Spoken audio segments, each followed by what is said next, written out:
12 months before Tommy was born, his parents met on a plane traveling from Naples to New York. Mary Esposito saw a tall black man looking in her direction. She was at the airport in Naples, Italy, and this stranger was just staring at her. When she was much younger, a group of thugs confronted her just a few blocks from her home. She thought she was done for. But then a strange woman walked up and said, "What are you punks doing with my sister?" They turned on her and she said, "Oh, you think you can take me? Well, you probably can. But then you would have to deal with my boyfriend. You know who that is?" "No, I didn't think so, because if you did, you wouldn't be effing with us." The woman then took Mary by the hand and led her to safety.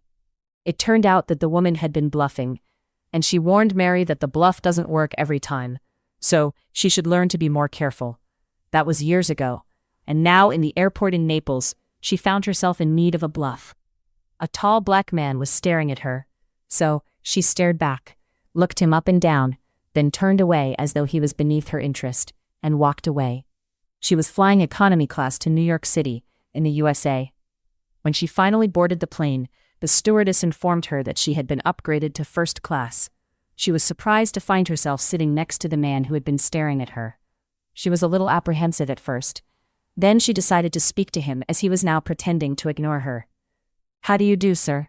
My name is Mary Esposito. Did you upgrade me to first class, or was it my rich brother who is waiting for me in New York?" Then she suddenly realized that she had just given her real name to a perfect stranger. She was suddenly scared. But she recovered quickly and tried to look powerful and confident and hoped that her sudden fear didn't show on her face. "Don't tremble," she thought to herself. "Don't panic. Predators don't look for fights. They look for victims." She tried to look like a fighter. She tried to stare him down. He looked at her then, took a deep breath and said, "I was sitting here trying to think of what to say, but since you've figured it out, I guess honesty is the best policy." He paused before continuing. Then he said, "There is something about you. I think it's your blue eyes. Most of the people in Naples have brown eyes. You don't see that many blue-eyed people this far south." She asked to switch seats with him so she could look out the window, and she agreed.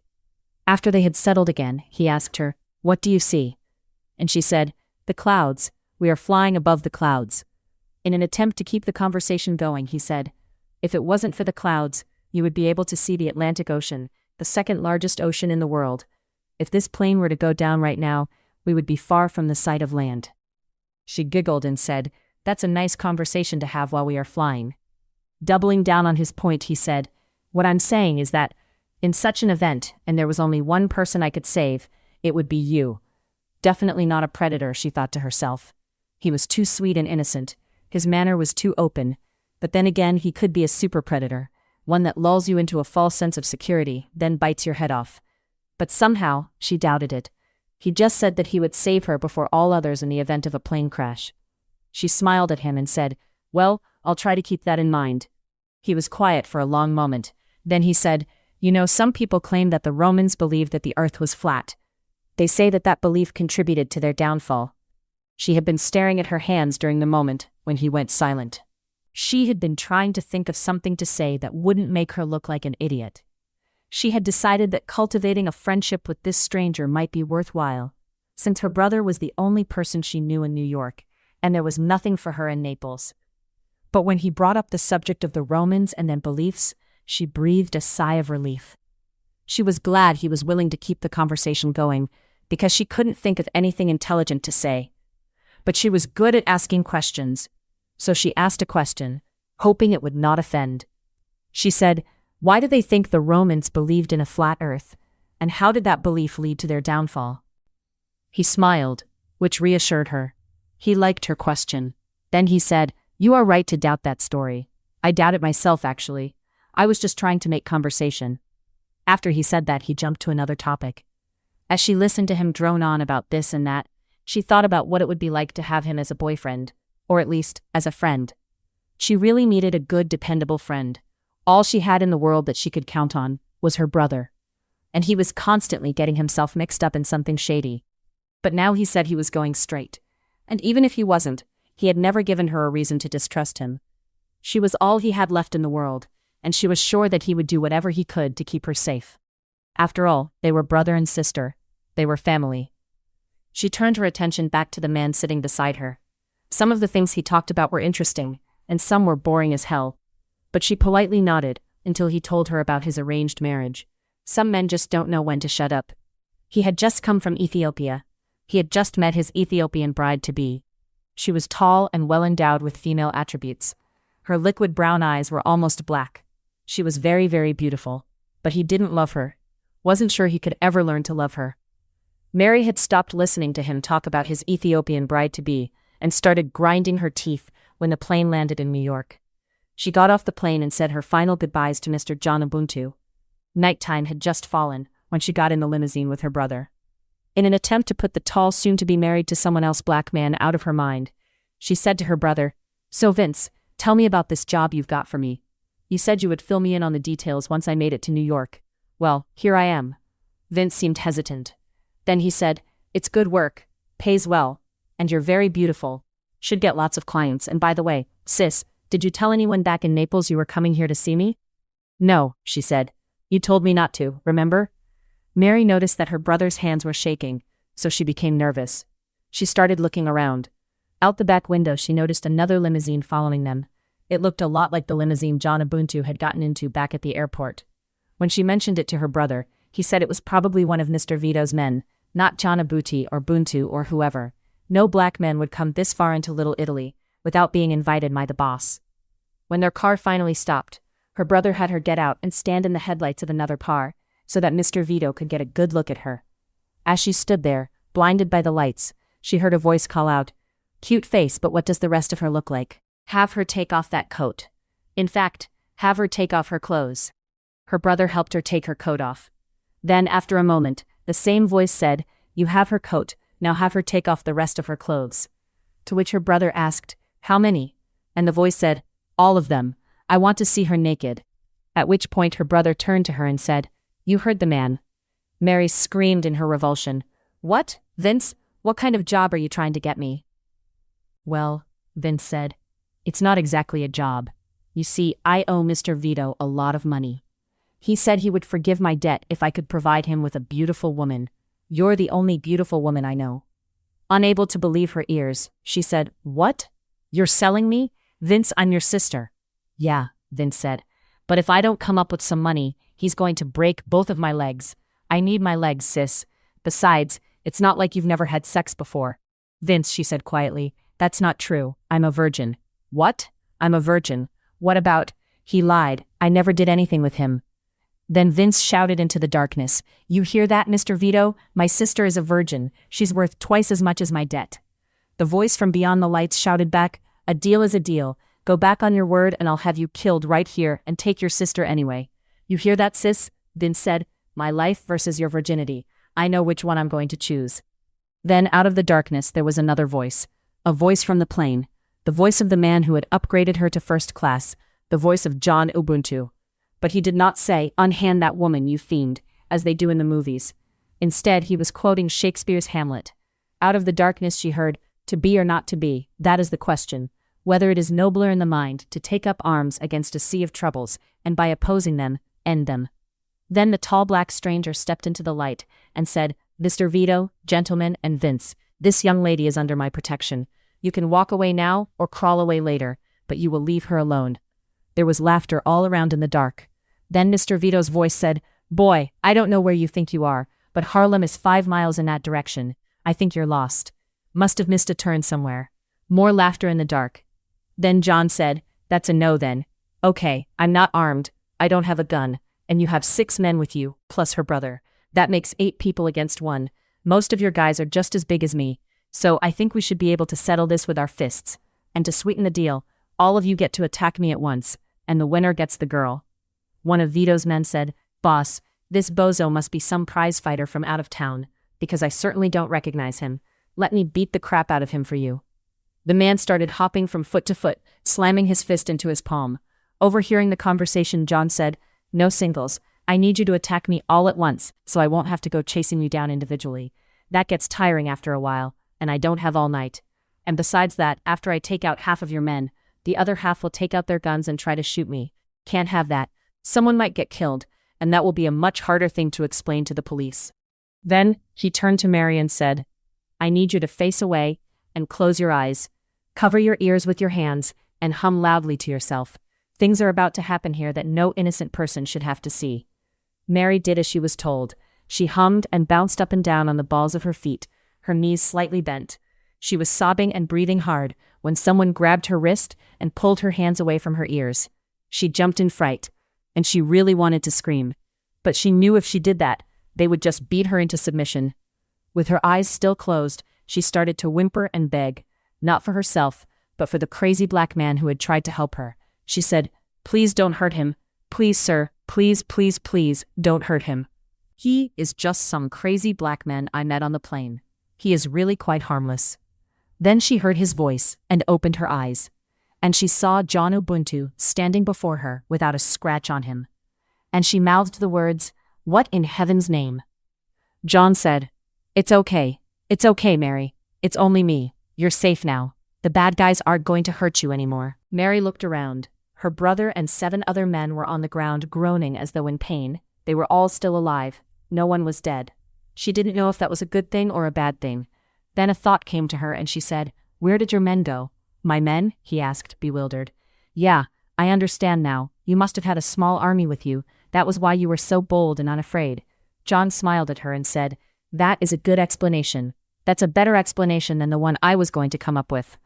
After John led her around a few of the fallen men, Mary asked, "What do you mean? What explanation were you going to come up with?" John said, "I was going to say that they fell down the stairs." Mary looked around again and said, "I don't see any stairs." Then John said, "That's why your explanation is better. Now let's get out of here. Otherwise, we are going to have to explain this to the police."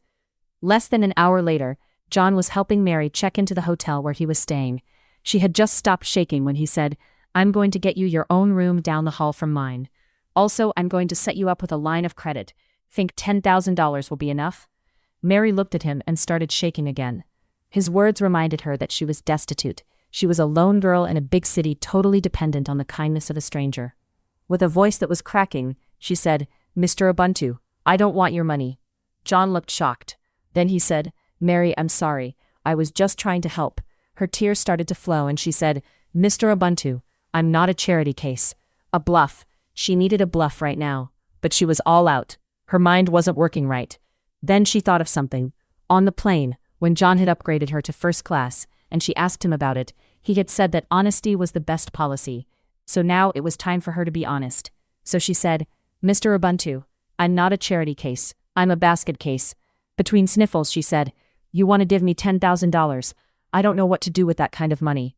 I've never had that kind of money in my life." She tried to compose herself to no avail. Then she said, "When I was growing up, I watched a lot of pretty young girls from my neighborhood go out into the world to make their fortune. They made or was given lots of money, but they didn't know what to do with it. So, they ended up right back where they started, broke and destitute, their youth and beauty gone. I don't want that to be me." She looked away from him and tried to compose herself again. Then she looked up at him and continued, "I don't want your money. I want your help. Will you help me?" When she was in school, she had learned that the biology of mammals was different from the biology of reptiles. When a predatory reptile comes across a smaller and weaker one of its kind, the strong will often kill and eat the weak. Mammals, such as wolves in the same pack, are different. They help each other. In an attempt to tap into his mammalian instinct, she stood ready to expose her throat and hope for mercy. She said, "Your Ethiopian bride, is she coming here anytime soon?" "No," he said. "She's not coming here at all. She's staying in Ethiopia." Mary walked to the nearest wall and leaned against it for support. She had something to say to this man, and his response could tear her apart. He had all the cards, and she had none. She was going to have to expose her throat. She said, "Mr. Ubuntu, why do I need my own room? Why can't I stay with you in yours?" He cleared his throat and said, "Mary, you're a virgin." He had walked to the wall with her and was now close enough to where she could put her hand over his mouth. Stop him from talking. She needed to talk to the mammal and the man. But she couldn't do it in the hallway. Someone might see. She said, "Can we just go to your room, please? I don't want to talk about it here." He agreed, and they walked to his room. After he opened the door, he stood back so she could enter first. But the thought of what she was about to do made her dizzy.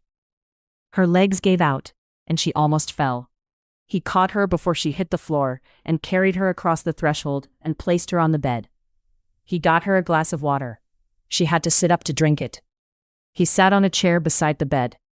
Then he said, I need to talk to someone. I need to tell someone why I don't want to marry this Ethiopian girl. Mary thought that the room was excessively hot. She was finding it hard to breathe. She started to unbutton her blouse, not to seduce him, but to cool down. She was hot and couldn't breathe. He reached up and grabbed her hands and said, No. You are probably in shock from what happened to you in the parking lot. I won't take advantage of a helpless person. His mammal was speaking to her. His mammal had recognized her as one of its own kind, weak and helpless, and in need of care. She was safe for now. She could relax. After she calmed down, he released her hands and sat back in his chair and said, I need to tell someone why I don't want to marry this woman that my father picked out for me. She smiled at him then and said, Seems to me that what you want doesn't matter. Your father is in charge of the family, and you have family obligations. I understand that, and I will not interfere with your life. I'll be your woman on the side if that's what you want. He sighed and said, You're not listening to me. That statement actually sent fear through her. She was doing the wrong thing. But she didn't know what it was. She had said something wrong. She was talking instead of listening. Then she remembered a line from Shakespeare, and she said, Speak, I am bound to hear. Then her brain told her, Shut up, stupid. You're making things worse. Then she remembered the things about seduction that a streetwalker had told her. Drop your shoulders, pull your elbows in, head down and look up. Keep your legs together at the knees, but don't cross your ankles. Be the Christmas present that he opens when he's ready. When she did all of these things, he looked at her and shook his head. No. Apparently he had had an Italian prostitute before and wasn't impressed. So she decided to stop acting and just be herself. After he got her to relax, he said, In Ethiopia they practice female circumcision. The procedure stops a woman from fully enjoying sex. It takes away their lust. Sex becomes her duty to her husband, not love shared between two people. When I marry, I want my wife to wake up and see me as a husband, and not as an obligation. A circumcised woman can't love me the way I want and need to be loved. I want a woman that I can take to the mountaintop of ecstasy. That can't happen with a woman who has had her genitals mutilated. Mary suddenly realized what he was trying to say. Then she said, John, you mean this wife of yours can never have an orgasm? Wait a minute, he said. You're a virgin. How do you know that word?